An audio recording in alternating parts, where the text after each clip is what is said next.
Today we went to a church with Daniel Rosa, and it was kind of dry and shallow, and they didn't know exactly what they were talking about. But it ended up we went to Javier, a guy's house,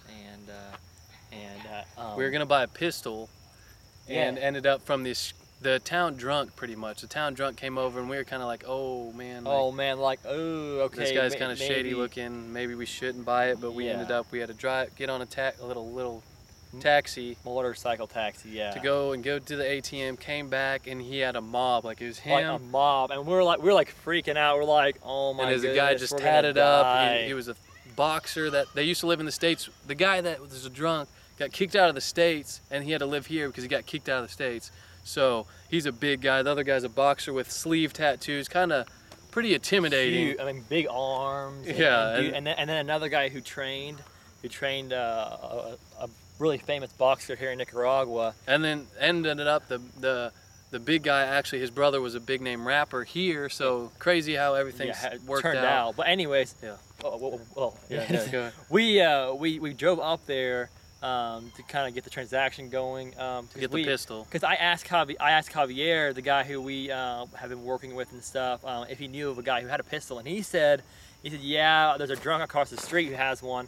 Anyway, the drunk and all of his friends came over there, and I'm like, whoa. I mean, he was just kind of scared. He's a huge guy. I mean, we should go through the big old huge guy. When we got back, we went to the ATM, got back, and he had there was like 6 or 7 guys sitting there, and they saw us with the Bible. They kind of like making fun of us, what organization were you with? And you guys are crazy. And we're like, we're just by ourselves. God told us to come out here, and they said, you're crazy.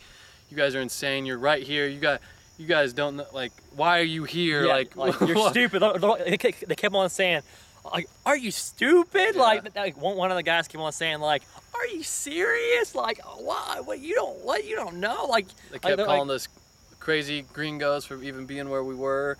Anyways, we ended up splitting up. He talked to the boxer. His personality fit better with his guy, and the guy that I talked to fit better with him.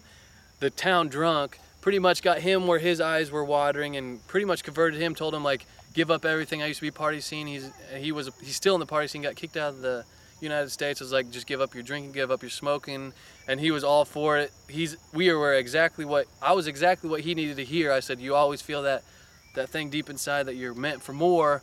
That's God. Just give it up to him, and then doors will start opening. And then Stephen. And then I started telling the other guy who was like more.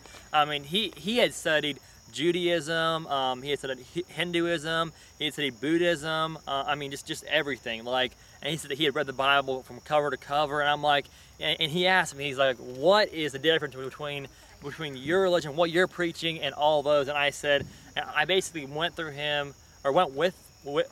with him my story, and kind of told him like the story of like the times in my life where like I've actually felt the power of God, the Spirit of God, like I've actually physically felt it, and it's actually like, I mean, moved in me.